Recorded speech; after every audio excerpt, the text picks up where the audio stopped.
বাড়ির লক্ষ্মীমন্ত বউ হয়ে বৃহস্পতিবার আমার ঘরের লক্ষ্মীকে টিকিয়ে রাখতে এইভাবেই তার আগমনের পুজো দিয়ে থাকি। তো hello everyone, good morning, welcome back to my channel. আশা করি তোমরা সকলেই খুব ভালো আছো। আর ব্লগের শুরুতে বড়দের চরণে প্রণাম, আর ছোটোদেরকে আমার অনেক অনেক ভালোবাসা।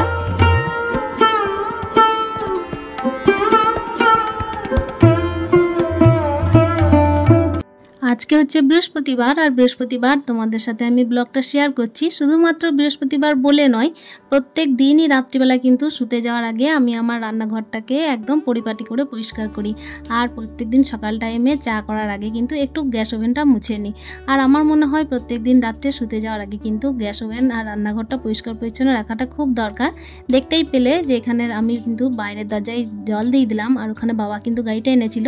তবে হ্যাঁ, গাড়িটা কিন্তু ঢুকালো না। দেখছে যেহেতু পরিষ্কার পরিচ্ছন্ন রাখছি ঘরটা, উঠোনটা যেহেতু ধোয়াধুয়ি চলছে, তো এখন গাড়িটা ঢোকাবো না, নাহলে কাদা হয়ে যাবে। তো দেখো এখানে যেদিন যেদিন বৃষ্টি হয় সেদিন কিন্তু উঠোনটা প্রত্যেক দিন পরিষ্কার করা না হলেও বৃষ্টির দিনে করা হয়। কিন্তু আজকে যেহেতু বৃহস্পতিবার একটু ধোয়া মোছার ব্যাপারটা তো থেকেই থাকে, তাই না বলো? আমাদের বাঙালি ঘরে কিন্তু বৃহস্পতিবারের একটা আলাদাই মাহাত্ম্য। শুধুমাত্র বাঙালি বলে নয়, নন বেঙ্গলি যারা আছে তারাও কিন্তু বৃহস্পতিবারের মা লক্ষ্মীর উপাসনা খুব ভালোভাবেই করে থাকেন। তো দেখতেই পাচ্ছ আমি কিন্তু এটো বাসনগুলো বের করে দিয়েছি। আমি কিন্তু রান্নাঘরে কোনো বাসন রাখি না রাত্রিবেলা, তো সমস্ত বাসন কিন্তু বের করে দিয়েছি। তো সেগুলো কিন্তু ধোয়াধুয়ির ব্যাপার আছে এবার। আর এই যে রান্নাঘরটা পরিষ্কার করে, রান্নাঘর তো রাত্রেই পরিষ্কার করে দিয়েছি, রান্নাঘরটা আর একটু মোছামুছি করে তারপর আমি কিন্তু স্নান সেরে নিয়েছিলাম। আর হ্যাঁ, যেটা তোমাদেরকে বলা হয়নি, এর মাঝে কিন্তু এই দেখো বাজার গেছিলাম। তো বাজার গিয়ে কিন্তু কলা, শশা, তারপর হচ্ছে পান, সুপারি, যেগুলো লাগে আর কি পুজোর জন্য, তো সেগুলো আমি নিয়ে চলে এসেছি। প্রত্যেক দিন তো জাঁকজমক করে পুজো হয় না, সাধারণত নিত্য পুজো তো জাঁকজমক করে হয় না। সাধারণত বৃহস্পতিবার দিন আমরা ঘট পেতে পুজোটা করি, আর যখন কোজাগরি মা লক্ষ্মী পুজো থাকে তখন তো একটু আলাদা রকম হয়ই হয়। তো দেখো এখানে স্নান সেরে নিয়েছি, আর ছাদের মধ্যে কাপড় টাপড়গুলো মিলে আমি এই যে চুলটা এবার একটু মোছামুছি করে নেবো। কেন কি চুলটা কিন্তু আঁচড়েই মা লক্ষ্মীর কাছে যাওয়া উচিত। আর আমরা এটুকু জেনে এসেছি যে উস্কো চুলে কিন্তু লক্ষ্মী পুজো হয় না।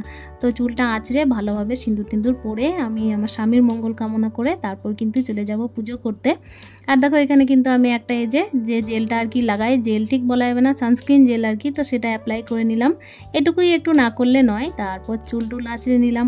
আর বাড়ির মধ্যে না আমার চুল আঁচড়াতে ভীষণ ভয় হয়, কেন কি প্রচণ্ড পরিমাণে চুল এদিক ওদিক হয়ে থাকে। আর বর্ষাকালে তো মেয়েদের আর বলতেই হয় না, চারিদিকে কিন্তু বর্ষার মেঘের জলগুলো মাথায় পেয়ে আমাদের কিন্তু চুলগুলো কিন্তু উঠতেই থাকে বলো।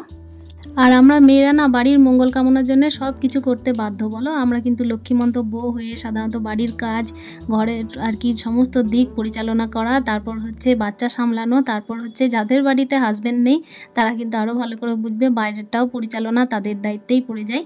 তো দেখতেই পাচ্ছ এখানে কিন্তু আমি তুলসী মন্দিরটা ধুয়ে তারপর এখানে মা তুলসীকে জল অর্পণ করে দেবো। আর তার সাথে কিন্তু আমি সূর্যদেবকেও জল অর্পণ করি প্রত্যেক দিনই, তো তোমরা নিশ্চয়ই দেখেছো।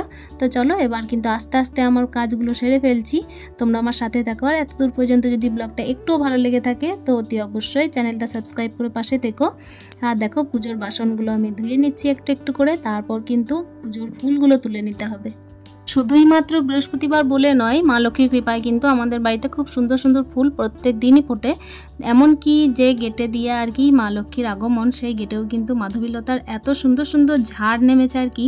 ওই যে বলে না, ফুলে ফুলে ঢলে ঢলে, তার ঢলে ঢলে পড়ে আর কি ফুলগুলো এত সুন্দরভাবে, যে আমি কিন্তু দেখে মুগ্ধ হয়ে যাই।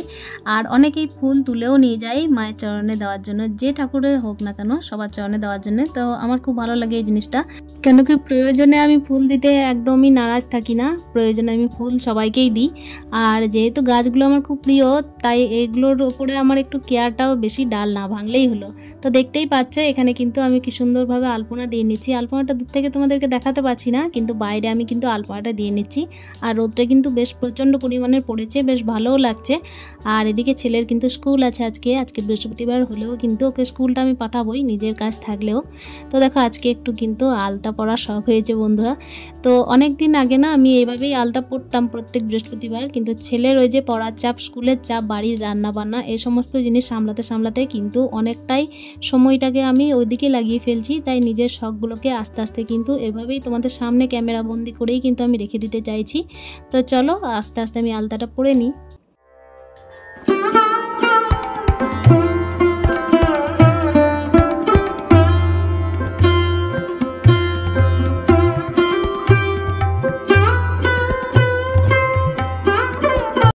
দেখতেই পেলে ওদিকে কিন্তু আমার আলতা পড়া হয়ে গেল। আর বিয়ের আগে কিন্তু আমি পড়তাম, ওদিকে আলতা টালতা পরে এসে এই যে দেখো গোপাল সোনাকে আমি পুজো দিয়ে নিচ্ছি।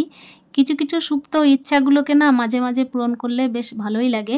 আর আমরা সাধারণত গৃহবধূরা বাড়ির মধ্যেই থাকি, বাড়তি আমাদের আর বাইরে ঘোরাঘুরি সেভাবে হয় না, একমাত্র হয় কাজের সূত্রে। তো দেখতেই পাচ্ছ বকবক তো লেগেই আছে এদিকে, আর এদিকে কিন্তু আমার বাড়ির পুজোগুলো চলছে, আর বাড়ির কিন্তু সমস্ত কাজও আস্তে আস্তে হয়ে যাচ্ছে। এদিকে গোপাল সোনার কিন্তু স্নান হয়ে গেল, তারপর কিন্তু আস্তে আস্তে তার শৃঙ্গারও হয়ে যাবে। তো এদিকে আমার চাপ আছে যে আমি কিন্তু আজকে রান্না বান্না করে ছেলেকে আবার প্রত্যেক দিনের মতো স্কুলে পাঠাবো। তো চলো এইদিকে কিন্তু তাড়াতাড়ি পুজোটাও সেরে নেব, তার সাথে কিন্তু তোমাদের সাথে একটুখানি গল্পও করে নেব।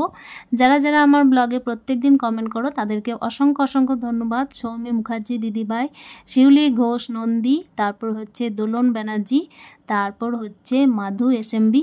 তো তোমাদেরকে অসংখ্য অসংখ্য ধন্যবাদ, এভাবে আমার পাশে থেকো। তো দেখতেই পাচ্ছ এখানে কিন্তু যে ফলগুলো এনেছিলাম সেগুলো আমি সাজিয়ে সাজিয়ে রেখে দিচ্ছি। এই ফলগুলো কিন্তু খুবই দরকার, গোপাল সোনা কিন্তু শশা খুব পছন্দ করে, সেজন্য কিন্তু তার ফেভারিট জিনিসটা আনলাম। শুধুমাত্র বৃহস্পতিবার বলে তো নয়, প্রত্যেক দিনে আমি ঠাকুরঘরটা পরিষ্কার করি, তবে হ্যাঁ আজকে কিন্তু একদম সিঁড়ি টিড়ি সমস্ত কিছুই পরিষ্কার করে নিচ্ছি। তো দেখো এদিকে কিন্তু পরিষ্কার করে আমি কিন্তু ওদিকে পুজোর জোগাড় করে ফেলেছি। এদিকে দেখো ফুলগুলো থালার মধ্যে কিন্তু সাজিয়ে তারপর ধূপবাতি সমস্ত কিছু কিন্তু জ্বালিয়ে দিয়েছি। আর এখানে কিন্তু ঘরটাও রেডি করে নিচ্ছি সিঁদুর দিয়ে। আসলে আমের পাতা কোথায় পাবো, তো অম্রপল্লব পেলাম না বলতে মাদের বাড়িতে আছে, সেজন্য কিন্তু একটা আর্টিফিশিয়াল অম্রপল্লব আমি কিন্তু জোগাড় করেছি কাঁসার দোকান থেকে আর কি। তো পিতলের এই জিনিসটাতেই আমি কিন্তু মায়ের আর কি আরাধনা করি। বাড়ির লক্ষ্মীমন্ত বউ হয়ে কিন্তু আমরা মেয়েরা কিন্তু অনেক কিছুই করতে পারি বলো। এই যে দেখো ঘর টট সাজিয়ে কি সুন্দর পরিবারের মঙ্গল কামনার জন্যে মায়ের আরাধনা করছি, যেন আমাদের সংসার কিন্তু ধনধান্যে পুষ্পে ভরা থাকে, প্রত্যেকের বাড়ির সন্তানরাও যেন সুস্থ থাকে। তো সেই মঙ্গল কামনার জন্যই কিন্তু আমরা সমস্ত কিছু করে থাকি। তো চলো এদিকে কিন্তু আমার পুজোটা হয়ে গেল, আর পুজোর পর কিন্তু আমি লক্ষ্মী পাঁচালি পড়ি।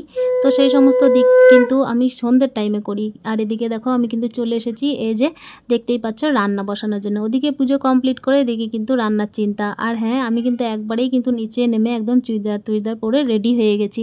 ওই যে ছেলেকে নিয়ে তো ছোটাছুটি করতে হয়, সেই জন্য কিন্তু একবারে রেডি হয়ে নিলাম। আর এদিকে কিন্তু আমি রান্না টান্না বসানোর জন্য চালটাও বস্তায় ছিল, তো বস্তা থেকে আমি কৌটোয় ঢেলে নিলাম। প্রত্যেক দিন কিন্তু মা অন্নপূর্ণার অভাব না হয়, সেজন্য এক মুষ্টি করে চাল প্রত্যেক দিন কৌটোর মধ্যে ঢেলেই রাখি আমি। এদিকে দেখো ভাতটা ফুটতে থাক, আর ওদিকে কিন্তু তরকারি বসিয়ে নেবো একটা। তো তরকারি আজকে কি করব দেখো, একটু ভাজাভুজিটাই বেশি করব। ওদিকে ডাল করেছি আর কি, মাসকলাইয়ের ডাল করেছি, আর এখানে ভাতটা তো হতেই চললো এবার। আর ওখানে কিন্তু আমি একটা পটল ভাজা করে নেব, আর করব সাথে বেগুন ভাজা, আর কুমড়ো দিয়ে করব ছোলার তরকারি। তো চলো আস্তে আস্তে কিন্তু রান্নাটা হতে থাক। এখানে দেখো পটলগুলো কিন্তু বেশি কাটিনি বলতে দুটো কেটেছি, আর দুটোতেই কিন্তু মোটামুটি হয়ে যাবে। আর রাত্রিবেলার চিন্তা কিন্তু রাত্রিবেলায় করব। আর এখানে দেখো রান্না করে নিচ্ছি পটল ভাজাটা। আর পটল ভাজাটা না সাধারণত তেল একটু বেশিই লাগে, বেশ খেতে ভালো লাগে, সেই জন্য কিন্তু পটল ভাজাটা কচি কচি ছিল বলে ভাবলাম যে না আজকে তরকারি করব না, ভাজাই করি। এদিকে দেখো তোমাদের সাথে গল্প করতে করতে আমার পটল ভাজাটাও রেডি হয়ে গেল। আর ওই তেলেই কিন্তু আমি বেগুনটা কেটে নিয়েছি, তো বেগুন ভাজাটা চাপিয়ে নেব। আর হ্যাঁ বেগুন ভাজা হতে হতে কিন্তু তোমাদের সাথে একটা ট্রিক শেয়ার করছি।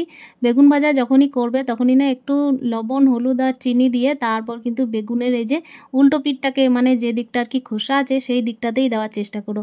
দেখো অল্প তেলে এত সুন্দর বেগুনটা ভাজা হবে যে তোমাদের তেলই টানবে না, অথচ এত সুন্দর ভাজা হবে যে তুমি বুঝতেই পারবে না। তো দেখো উল্টো পিঠটা যেই ভাজা হয়ে যাবে না একটু, সেই কিন্তু সামনের দিকটা দিয়ে দেবে। আর সত্যি সত্যি তেল একটাও টানবে না, মানে একটুও টানবে না, যতটুকু না আর কি তেল না লাগলে নয় ততটুকুই। তো দেখতেই পাচ্ছ এখানে বেগুন ভাজা পটল ভাজা কিন্তু রেডি। আর এখানে কিন্তু মাসকলাইয়ের ডালটা আমি কিন্তু ছুঁক দিয়ে নিয়েছি।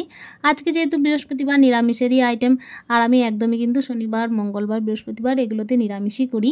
তোমরা নিশ্চয়ই ভিডিওতে দেখেছো এখানে কিন্তু একটু জিরে 5 ফোড়ন দিয়েছিলাম, একটুখানি দিয়েছিলাম শুকনো লঙ্কা আর তেজপাতা, তারপরেই কিন্তু একটু আদা ঘষে দিয়ে দিয়েছি। কোনো রকমের কোনো মশলা দিইনি, লবণ আর হলুদ বাস এইটুকু দিয়েই কিন্তু আমি আজকে তরকারিটা করব। আর সত্যি বলছি বন্ধুরা এইটুকুই দিয়েছিলাম, তবুও কিন্তু তরকারিটা প্রচণ্ড পরিমাণে টেস্টি হয়েছিল।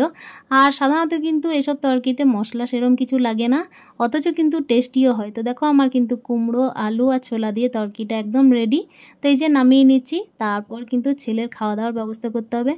ছেলের খাওয়া দাওয়া বলতে ওই যে ছেলের কিন্তু এই একই খাওয়া দাওয়া, ওদিকে ডাল ভাজা আর এখানে কিন্তু কুমড়োর তরকারি। সকাল টাইমে এই যে সমস্ত রান্নাগুলো হয়েছে আপাতত এগুলো দিয়েই ছেলেকে খাইয়ে পাঠিয়ে দেবো স্কুল। আর ছেলেকে এদিকে স্কুল পাঠিয়ে কিন্তু আমি ওই থালাতেই ভাত নিয়ে নিয়েছিলাম। আসলে কি বলো তো বন্ধুরা, একটুখানি কিন্তু ভাত প্রত্যেক দিন ছেলে রেখে দেয়। যেদিন যেদিন পুজো থাকে সেদিন কিন্তু আমার খাওয়া হয় না, ওটা কিন্তু ঢাকায় থাকে, তারপর কিন্তু আমাকে বাইরের কিন্তু পাখিদেরকে দিয়ে দিতে হয়। তো আজকে কিন্তু ওই থালায় ভাত ছিল আর আমার পুজোটা হয়ে গেছে, সেহেতু কিন্তু আমি একটু থালায় ভাত নিয়ে খেয়ে নিলাম। আর ছাদের মধ্যে দেখতেই পাচ্ছ কিছু কাপড় ছিল, সেগুলোকে নিচে নিয়ে এসে কিন্তু আমি ভাঁজ করছি। যেগুলো আর কি সকালে মিলেছি তোমরা তো দেখেইছিলে, সেগুলো আমি নিচে নিয়ে এসে এবার ভাঁজ করে নিচ্ছি। আর নিজের জামা কাপড়গুলো রাখবো এক জায়গায়, ছেলের জামা কাপড়গুলো কিন্তু রাখবো আরেক জায়গায়। ছেলের জামা কাপড়গুলো কিন্তু আমি একটা আলমারির মধ্যে রাখি, আর আমাদের যে সমস্ত বড়দের জামা কাপড় আছে সেগুলো কিন্তু আমি আলনার মধ্যে রাখি। এখানে দেখতেই পাচ্ছ দুটো শীতল পাটি মাদুর কিন্তু আমি সরিয়ে নিলাম। বাচ্চারা কিন্তু রাত্রিবেলায় পড়াশোনা করে ওগুলোতে বসে, তো ওটা না সরালে আমার কিন্তু আলনার কাপড়গুলো গোছাতে অসুবিধা হচ্ছিল। আর এখানে কিন্তু স্পেসটা খুবই ছোট, সেজন্য কিন্তু আমাকে এখানে ঢুকতে হলো, তারপর কিন্তু গোছাতে হলো। তো চলো, এখানে দুপুরে রান্না খাওয়া সমস্ত কাজ কিন্তু আমার কমপ্লিট হয়ে গেছে, আর এখানে কিন্তু একটু রেস্ট করে নেব, তারপর কিন্তু তোমাদের সাথে সন্ধ্যের টাইমে দেখা হচ্ছে। তো বৃহস্পতিবারে কিন্তু সকাল থেকে শুরু করে সমস্ত দিনটা পার করে চলে এসেছি সন্ধ্যের টাইমে, সন্ধ্যে দিয়ে নিচ্ছি, তারপর কিন্তু পড়ে নেব পাঁচালি। তো ব্লগটা আমি আর কন্টিনিউ করছি না, আশা করি আজকের ব্লগটা তোমাদের খুব ভালো লেগেছে। ভালো লাগলে অতি অবশ্যই একটা লাইক কমেন্টের মাধ্যমে জানানোর চেষ্টা করো, সাথে থেকো। আর দেখা হচ্ছে নেক্সট ব্লগে, ততক্ষণের জন্য স্টে হ্যাপি মন, টাটা।